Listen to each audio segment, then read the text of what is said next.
con nuestra serie de sermones en Romanos y como ya todos sabemos, le hemos puesto como título Recordando las verdades de Dios, que tiene como propósito justamente eso, recordar las verdades de nuestro Dios. ¿Y por qué recordar? ¿Acaso es alguna nueva doctrina la cual hemos hablado hasta ahora? Yo creo que no. Yo creo que todo lo que hemos hablado, ustedes lo saben de alguna forma o lo sabían de alguna forma. El tema es que nos olvidamos, mis hermanos. Nos olvidamos de lo que hemos visto hasta ahora. Lo tenemos en algún rincón de nuestro conocimiento, pero no lo disfrutamos, no lo vivimos. No decimos Dios es tan grande que mereciendo la condenación eterna nos rescató. Siendo enemigos nos llamó ahora a tal punto en que podemos decirle Abba Padre, Papito, muchas gracias Lala, tener esta relación con Él. El propósito, mis hermanos, de toda esta serie ha sido que nosotros volvamos una y otra vez a recordar quién es nuestro Dios. Pareciera obvio, somos cristianos, vamos domingo tras domingo a escuchar los sermones, pero aún así se nos olvida. Aún así, por nuestra propia experiencia, flaqueamos, nos enojamos con el Señor, dudamos del Señor e incluso le cuestionamos. ¿O me equivoco? Por lo menos yo lo he hecho. No sé ustedes, seguramente son más santos que yo, así que amén. El grupo de alabanza siempre es más santo. El propósito de este sermón especial, capítulo 9 de Romanos, comprender realmente la autoridad de nuestro Dios, que Dios es el que controla todas las cosas, su soberanía, ¿ya? Y como estamos acostumbrados, veamos 3 puntos sobre esto. La tristeza ante Dios, estará esto en los primeros 5 versículos, la elección de Dios, del versículo 6 al 18, y la misericordia de Dios del 19 al 29. Veamos entonces nuestro primer punto, la tristeza ante Dios, versículos 1 al 5, para que tenga su Biblia abierta, recuerde. Primeros 2 versículos dice, verdad digo en Cristo, no miento, y mi conciencia me da testimonio en el Espíritu Santo que tengo gran tristeza y continuo dolor en mi corazón. En el capítulo anterior, en Romanos 8, Pablo nos dejó en la cima de la gloria, asegurándonos que nada ni nadie nos puede separar del amor de Dios. Y tenemos canciones sobre esto y tenemos este texto de Romanos 8 muy presente. Nada nos podrá separar de su amor, ni muerte, ni la vida, ni la persecución, ni ángeles, ni potestados, ni principio, ni cuchillo, nada. Somos adoptados. Podemos llamarle nuestro Padre. O sea, tenemos una íntima relación con Él. Entonces cabe preguntarnos por qué Pablo comienza este capítulo con una expresión tan melancólica. Aquí podríamos imaginarnos un tono triste. Tengo gran tristeza y continuo dolor. ¿Cómo? Capítulo 8 termina que ya casi estamos en el cielo. Y en este capítulo Pablo baja y tiene un tono melancólico. Y Pablo entonces expresa, tengo gran tristeza y continuo dolor. Y Pablo siente esto porque ve a sus compatriotas, ve a los judíos y los ve separados del amor de Dios. O sea, ve que ellos no están disfrutando de todo lo que él dijo en el capítulo 8. Ellos no están siendo guiados por el Espíritu de Dios. Ellos no tienen esta bendición de llamarle Padre. Ellos no van a ser más que vencedores porque están abandonando al Mesías. No están creyendo en Cristo como Señor y Salvador. Y Pablo utiliza toda afirmación posible para declarar su gran tristeza por Israel. Esto era algo que realmente le molestaba en su corazón, le dolía en su corazón. Fíjate, dice, verdad digo en Cristo, no miento, mi conciencia me da testimonio en el Espíritu Santo. O sea, Pablo está asegurando que esto es verdad. Él no está fingiendo. Pablo aquí está exponiendo su amor por sus hermanos judíos, pero también esta gran tristeza hacia los conciudadanos. Y expresa una declaración impresionante del versículo 3 en adelante. Porque desearía yo mismo ser anatema, separado de Cristo, por amor a mis hermanos, los que son mis parientes según la carne, judíos, que son israelitas, de los cuales son la adopción, la gloria, el pacto, la promulgación de la ley, el culto y las promesas, de quienes son los patriarcas y de los cuales según la carne vino Cristo, el cual es Dios sobre todas las cosas, bendito por los siglos. Amén. Esta es una declaración dramática, mis hermanos. Una declaración dramática del gran amor y de la gran tristeza que Pablo tiene por sus hermanos. Pablo dice que él mismo, fíjense, él mismo está dispuesto a ser separado de Dios, si eso fuese posible. Y si esto de alguna manera fuera para lograr la salvación de Israel. Y no debemos pensar que simplemente Pablo está haciendo una metáfora dramática para que le crean o para que uno diga, oh, qué sensible es Pablo. Pablo está siendo aquí completamente sincero con su corazón. Está abriendo su corazón con los que eran sus hermanos. Y el apóstol Pablo demuestra realmente cuán apasionadamente anhela salvar a los perdidos. Esta gran pasión hizo que Pablo, el apóstol Pablo, pusiera su mirada en Cristo y en su reino. Las cosas menores, las cosas simples de esta vida, a Pablo no le molestaban. Porque no estaba para perder el tiempo por cosas menores. Estaba preocupado por algo más grande. ¿Qué cosa? La salvación de los hombres. Por esta misma misión, por esta misma pasión, Pablo dice y expresa, yo, si pudiera hacer algo yo mismo, me volvería anatema. ¿Para qué? Para que esta nación, mis hermanos, puedan realmente ser salvados.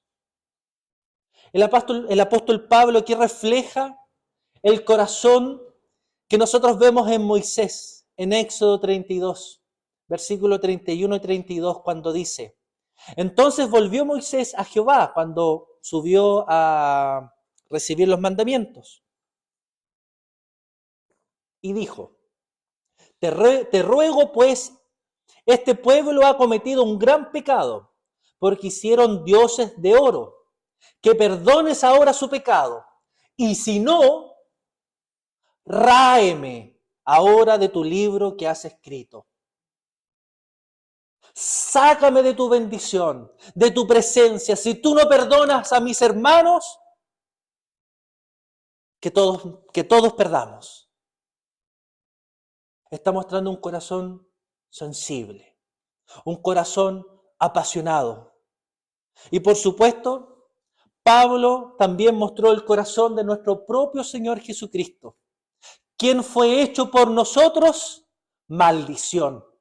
¿Para qué? Para que pudiésemos nosotros ser redimidos, justificados, a tal punto de llamarle a Dios nuestro Padre. Y a lo mejor muchos de ustedes ignoran o se les ha olvidado que los judíos fueron los peores enemigos de Pablo. Lo acosaron, lo maltrataron, lo persiguieron, lo encerraron, lo cuestionaron, etc. Pero aún así, a pesar de todas estas cosas, a pesar de todas estas vivencias que nosotros podemos leer en Hechos, Pablo los amaba apasionadamente, porque entendía que lo mejor era que ellos reconocieran a Cristo como Señor y Salvador de sus vidas. Eso. La pregunta que nosotros debemos hacernos, mis hermanos, hoy, en nuestro presente, aquí, en el ahora, es la siguiente. ¿Cómo está nuestra relación con Dios primeramente y con los demás? Con nuestro prójimo, con nuestra iglesia. Pablo estuvo dispuesto a amar a aquellos que le pegaron, lo maltrataron, lo acusaron, lo metieron preso una y otra vez. ¿Realmente nosotros hemos experimentado eso en la iglesia? ¿Realmente un hermano nos ha dañado tanto al punto de golpearnos? ¿Al punto de meternos presos? ¿Al punto de maltratarnos? Pablo vivió todo eso. Y él aún así expresa: yo me volvería anatema. Estaría dispuesto a sacrificarme por amor a los judíos. ¿Y nosotros, mis hermanos? Es que el otro no me saludó, ya no lo pesco más. Es que el otro dijo algo que a mí no me pareció y ya nunca más los invito a mi casa, a mi intimidad. Es que el otro hizo algo que de alguna forma me dañó y ya no demuestro misericordia, amor, hermandad, bendición. El dolor que Pablo siente por sus hermanos perdidos se vuelve aún más severo cuando considera cómo Dios les había bendecido con todos los privilegios que alguien puede tener durante toda la historia. Fíjense lo que dice el versículo 4. Se refiere a la adopción, la gloria, el pacto, la ley, el culto y las promesas. El pueblo de Israel desde el principio fue adoptado como la única nación que iban a ser el pueblo de Dios. Debido a eso tenían el gran privilegio, mis hermanos, de sentir la gloria. Los únicos que realmente podían sentir la gloria del Señor, lo que en la tradición judía se llama la Shekinah, que es esa gloria tan maravillosa, tan profunda, que nadie la puede resistir. El pueblo la vivía, la experimentaba. Experimentaron el pacto. Dios hizo un pacto con los judíos, perpetuo. La ley les fue entregada a través de Moisés. El culto y las promesas. Dios constantemente tuvo misericordia con este pueblo. Y aún así este pueblo rechazaron a Cristo. Y para culminar todos estos grandes beneficios que tenían los judíos, dice de quiénes son los patriarcas: Abraham, Isaac, Jacob, etc. Y de los cuales, según la carne, vino Cristo mismo. Israel no solo brindó a los grandes patriarcas del Antiguo Testamento, sino que el mismo Señor Jesucristo es de nacionalidad judía. Todo este legado espiritual hace entonces que la incredulidad de Israel sea aún más problemática para Pablo. Porque Pablo dice: ¿cómo es posible que ustedes, teniendo todo esto, todos los beneficios, cómo es posible que desde el Antiguo Testamento, desde Génesis 3:15 en adelante, se estaba proclamando un Mesías? Ahora, estando aquí, ustedes lo rechazan.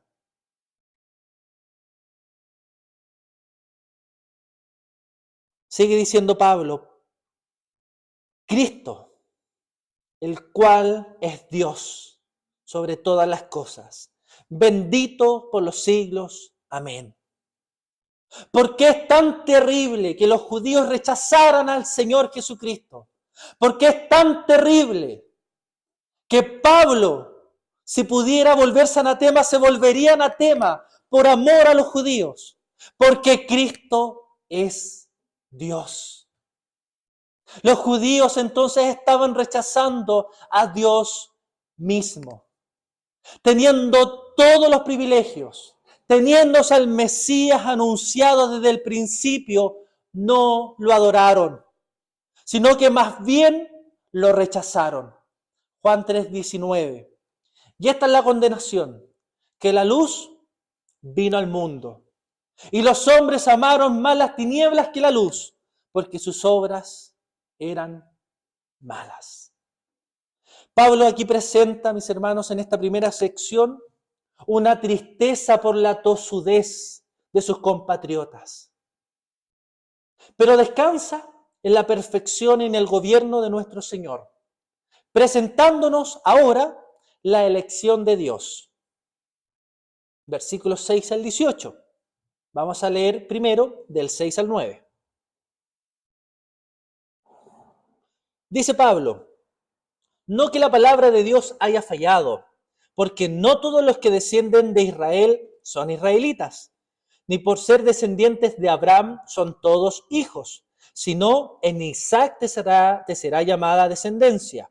Esto es, no los que son hijos según la carne son los hijos de Dios, sino los que son hijos según la promesa son contados como descendientes. Porque la palabra de la promesa es esta: por este tiempo vendré y Sara tendrá un hijo. Pablo entonces aclara aquí que no porque él sienta pena y esta gran tristeza, la palabra de Dios ha fallado, es decir, sus promesas. Porque uno podría pensar, si Dios prometió un pacto perpetuo con los judíos, ¿por qué ahora está Pablo diciendo que los judíos se perderán?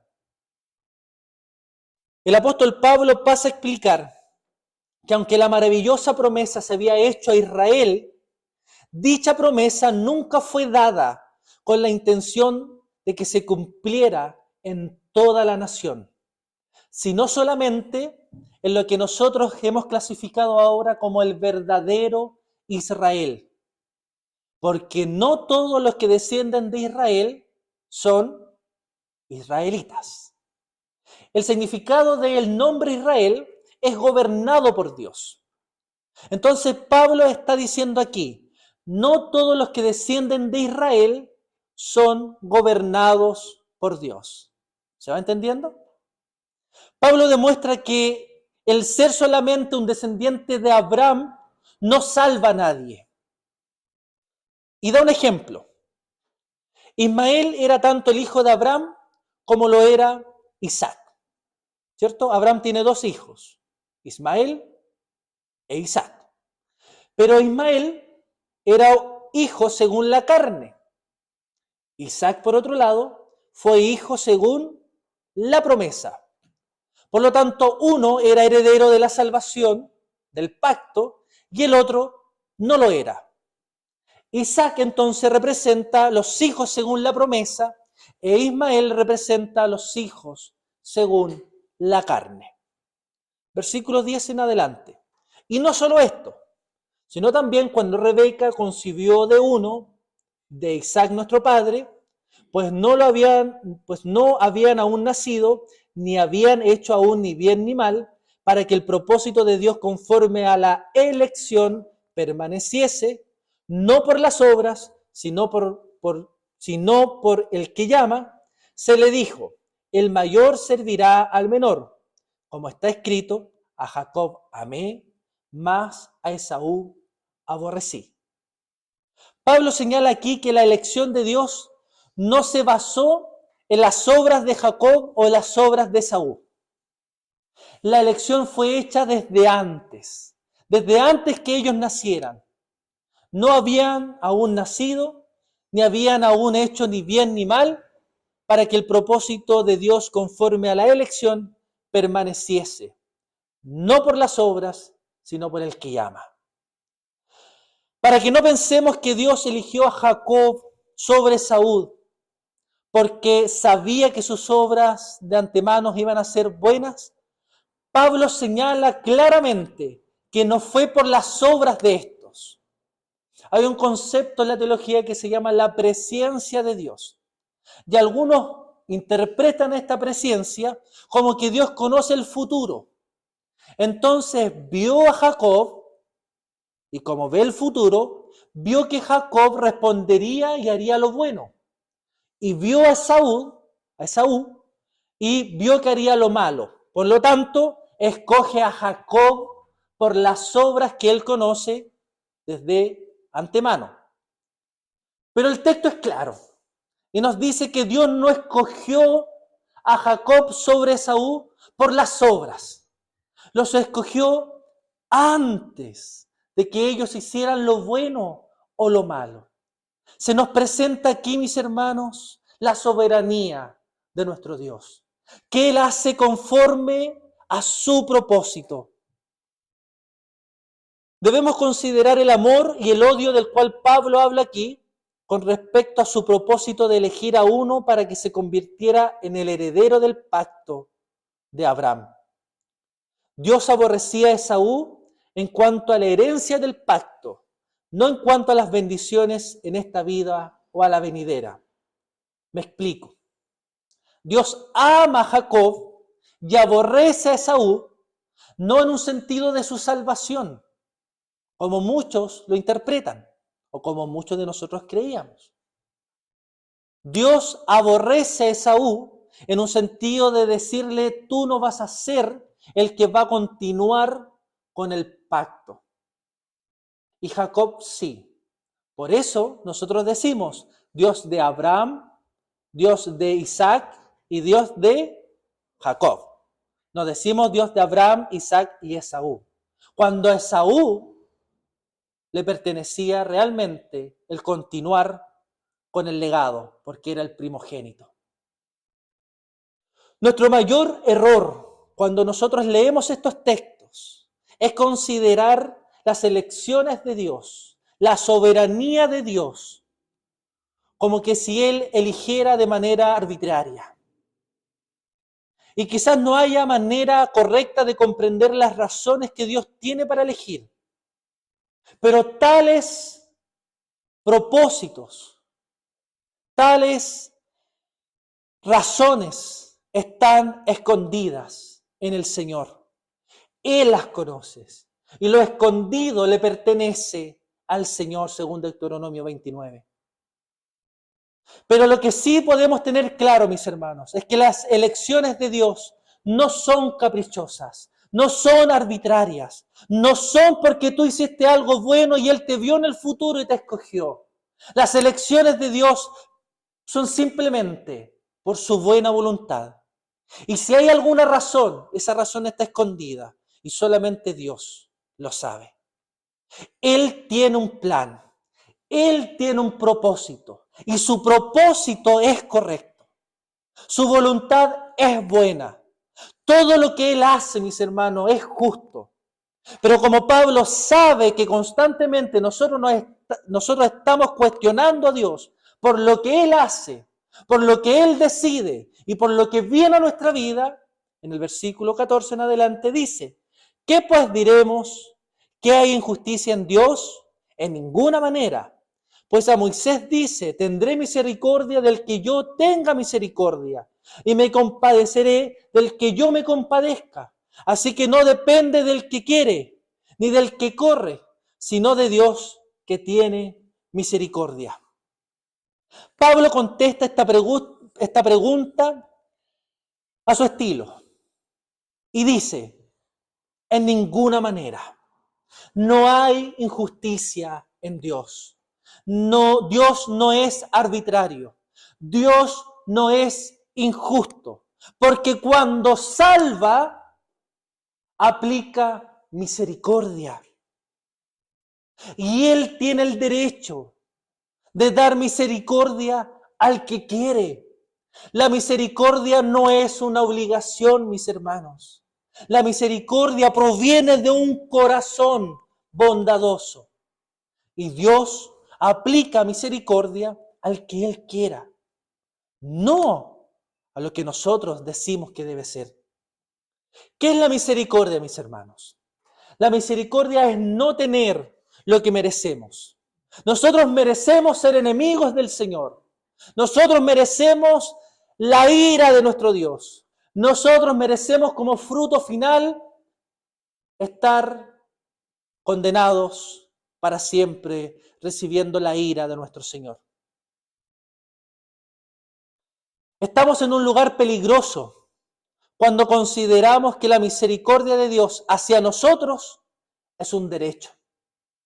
Cuando le reclamamos al Señor, Señor, ¿por qué estoy pasando por esto? Señor, ¿cómo permites que yo viva tal cosa? Señor, ¿por qué me enfrento en este momento a tal situación? Y le reclamamos al Señor, creyendo que merecemos vivir una vida sin problemas, sin complicaciones, sin dolores, sin angustias o persecuciones. Si Dios de alguna forma está obligado a hacer misericordia, entonces ya no es misericordia. Es una obligación. Y la misericordia no es una obligación.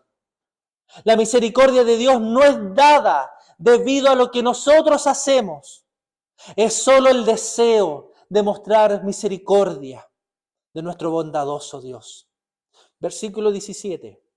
Porque la Escritura dice a Faraón, para esto mismo te he levantado, para mostrar en ti mi poder y para que mi nombre sea anunciado por toda la tierra, de manera de que quien quiere tiene misericordia y al que quiere endurecer, endurece. El apóstol Pablo de forma pedagógica nos va presentando ejemplo tras ejemplo. Y aquí demuestra la gran soberanía de nuestro Dios. Y dice que Dios permitió a Faraón elevarse con poder. ¿Para qué? Para que Dios mostrara su justicia, su juicio en contra de él. ¿Y para qué? Para glorificarse a sí mismo. De manera que de quien quiere tiene misericordia y al que quiere endurecer, endurece. Algunas veces Dios se glorifica a sí mismo al mostrar misericordia, al mostrar compasión, al mostrar ese amor incondicional. Pero otras veces se glorifica a sí mismo a través de el endurecimiento del corazón de los hombres. Al endurecer el corazón de Faraón, Dios fue glorificado. Al mostrar misericordia con el pueblo de Israel, Dios fue glorificado. Porque todo lo que Él hace es para su gloria. Porque Él, al que quiere, aplica misericordia y compasión, y al que quiere, aplica justicia, juicio. Como paréntesis, mis hermanos, cuando se habla de que Dios endureció el corazón de Faraón, no está diciendo que Él de alguna forma tocó el corazón de Faraón para que éste se endureciera más y más. Es simplemente una expresión que hace referencia a que Dios dejó que Faraón siguiera con sus actitudes y con su corazón que no quería glorificar al Señor. Si tiene alguna pregunta sobre eso, le puede preguntar a Daniel y a Silvana. Este punto, mis hermanos, nos enseña sobre la elección de Dios. Y no solo esto, sino que también nos quiere guiar a la misericordia de Dios. Versículos 19 en adelante. Pero me dirás, ¿por qué pues inculpa? ¿Por qué? ¿Quién ha resistido a su voluntad? Mas antes, oh hombre, ¿quién eres tú para que alterques con Dios? ¿Dirá el vaso de barro al que lo formó, ¿por qué me has hecho así? ¿O no tiene potestad el alfarero sobre el barro para hacer de la misma masa un vaso para honra y otro para deshonra? Pablo se imagina aquí, como siempre, alguien que cuestiona constantemente su redacción, esta carta, y pregunta lo siguiente: si todo es cuestión de Dios, si todo está sometido bajo la soberanía y bajo la elección del Señor, ¿cómo puedo ser entonces culpable yo de no aceptar a Cristo como Señor y Salvador? ¿Cómo puede alguien ir en contra de lo que Dios ha escogido? ¿Cómo puede ir alguien en contra de lo que Dios ha determinado? Y ese cuestionamiento aún hoy se hace, cayendo en errores, simplemente tomando la soberanía de Dios y diciendo, bueno, si Dios es soberano, entonces ¿para qué saldré a predicar? Si Dios ya tiene a sus escogidos. Si Dios es soberano, ¿para qué me he de esforzar en mortificar mi pecado? Porque ya soy salvo. Pero también puede haber otro lado, en cuestionamiento y decir, si yo me pierdo, si yo no creo en Cristo como Señor y Salvador, ¿quién es el culpable en el fondo? Dios mismo, dice esta persona. Y aquí viene la respuesta magistral de Pablo, como siempre, donde le dice, ¿y tú? ¿Quién eres tú para que alterques con Dios? ¿Quién eres tú para cuestionar la voluntad del Señor? ¿Quién eres tú para cuestionar al Rey de Reyes y Señor de Señores? Pablo responde mostrando lo irreverente que es esta pregunta. Si Dios dice que Él elige, y si Dios también dice que somos responsables ante Él, ¿quiénes somos nosotros entonces, mis hermanos, para cuestionarle? Porque no lo entendamos, no significa que debemos cuestionar a Dios. Porque no entendamos en plenitud la soberanía de Dios y cómo Él controla todas las cosas. Y por otro lado, la responsabilidad del hombre. No porque no entendamos cómo estos caminos actúan de forma bíblica, podemos cuestionar. No porque no entendamos quién es el Señor en su perfección y su voluntad secreta, podemos cuestionar a nuestro Señor. ¿Quiénes somos nosotros para cuestionarle?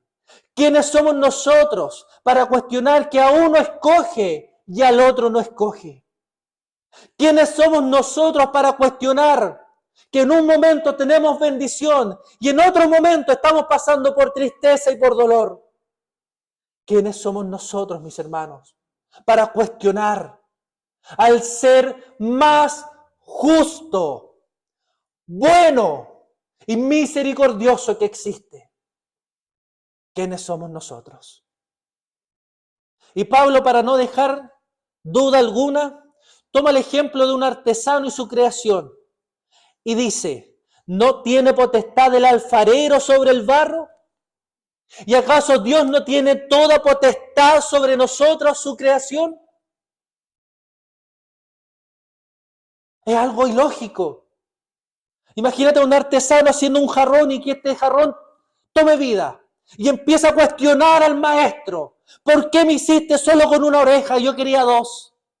¿Por qué me hiciste tan pequeño? Yo quería ser mucho más grande.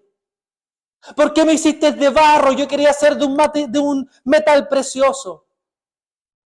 Así de ilógico es que nosotros, criaturas, empecemos a cuestionar al Maestro, al Señor, a nuestro Dios. Versículo 22 en adelante dice, ¿y qué si Dios, queriendo mostrar su ira, de hacer notorio su poder, soportó con mucha paciencia los vasos de ira preparados para destrucción? Y para hacer notorias las riquezas de su gloria, las mostró para con los vasos de misericordia que Él preparó de antemano para gloria, a los cuales también ha llamado, esto es, a nosotros, no solo de los judíos, sino también de los gentiles. La idea es la siguiente. Si Dios escoge glorificarse a sí mismo al dejar que la gente siga su propio camino, y dejarles recibir justamente su ira. Esto lo hace para hacer notorio su poder y para glorificarse a través de su justicia. Y si Él lo hace así, ¿quién lo puede cuestionar? ¿Quién puede oponerse a Él? Por otro lado, si Dios desea ser más que justo con otros, mostrándoles su misericordia, ¿quién puede oponerse a Él? ¿Quién puede cuestionarlo porque aplica misericordia por un lado y justicia por el otro? En el tiempo final, cuando Cristo venga y sea el juicio, dos cosas estarán presentes. Justicia para todos aquellos que no recibieron a Cristo como Señor y Salvador de sus vidas. Tanto así que la misma creación se pondrá de pie y dirá: cuán justo y bueno eres, Señor.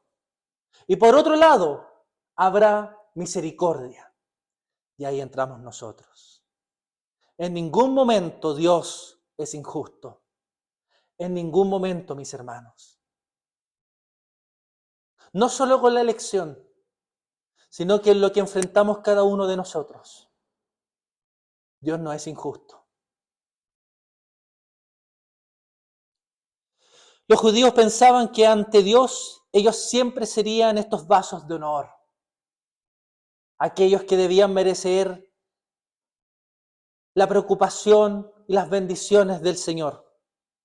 Pero Pablo rechaza esta idea, rechaza este punto de vista y señala que Dios hace lo que Él quiere. Y lo que Él quiere siempre es justo, siempre es bueno. Mis hermanos, yo sé que a veces la pasamos mal. Yo sé que a veces viene tristeza a nuestro corazón. A veces viene la enfermedad. A veces viene la injusticia humana. Pero nunca, nunca, nunca hay injusticia de Dios en nuestras vidas. Si en algún momento hubiera alguna injusticia de Dios, ya no sería Dios, porque Dios es justo. Versículo 25 dice, otro ejemplo, como también en Oseas dice, llamaré pueblo mío al que no era mi pueblo, y a la no amada, amada. Y en lugar donde se les dijo, vosotros no sois pueblo mío, allí serán llamados hijos del Dios viviente. El profeta Oseas declara el derecho que tiene Dios para elegir, porque Él es el soberano. Él tiene la facultad de escoger a un pueblo. Y eso, mis hermanos, no es injusticia, es misericordia. A veces uno cree que Dios debe hacer lo que nosotros demandamos. Y algunos más soberbios empiezan a decretar, a atar cosas, creyendo que Dios debe cumplir con sus caprichos. Mis hermanos, entendamos ya que Dios hace como quiere, que Dios hace lo que quiere. Y sé que esto puede sonar chocante para algunos de nosotros o para el que escuche posteriormente, pero cuando entendemos que todo lo que hace Dios es bueno, es justo, perfecto, podemos tener paz, mis hermanos, del estado en el cual nos enfrentamos.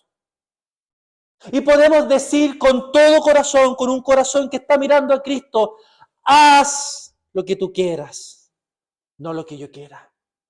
Podemos replicar las palabras de nuestro Señor Jesucristo en la hora, en el momento más cruel de la historia, antes de ir a la cruz, y decir, Señor, hágase tu voluntad, no la mía. Porque nuestra voluntad, mis hermanos, es injusta. Nuestra voluntad es caprichosa. Nuestra voluntad está ensuciada por el pecado. La voluntad de Dios, no. La justicia de Dios, no. Es perfecta. Porque Dios es perfecto. 27 en adelante dice, también Isaías clama tocante a Israel. Si fuere el número de los escogidos de Israel como la arena del mar, tan solo el remanente será salvo. Porque el Señor ejecutará su sentencia sobre la tierra en justicia y con prontitud. Y como antes dijo Isaías, si el Señor de los ejércitos no nos hubiera dejado descendencia, como Sodoma habríamos venido a ser, y a Gomorra seríamos semejantes. Isaías nuevamente, al igual que todos los otros profetas, declara el derecho de Dios de elegir un remanente para salvación. Y esto es misericordia, hermanos. No es que nosotros merezcamos que Dios tenga una relación con nosotros. El pueblo de Israel no merecía ser escogido entre todas las naciones. Fue simplemente misericordia. Pero Isaías dice aquí que Dios, en su amor, bajo su pacto, bajo su misericordia, siempre preservará un remanente. Querida iglesia, podemos decir que en Dios somos más que vencedores. Dios no falló con Israel, como algunos piensan, y que tuvo que escoger a los gentiles como plan B, porque falló con Israel.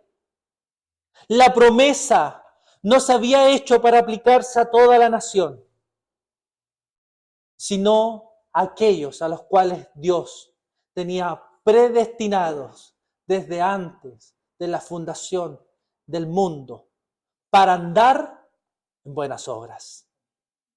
Sodoma y Gomorra fueron totalmente destruidas, sin ni siquiera un remanente pequeño para seguir adelante. Y Pablo dice que no somos destruidos solo porque Dios es misericordioso. Porque si no, seríamos igual que Sodoma y Gomorra, destruidos de la faz de la tierra, sin quedar ningún resto para recordarnos.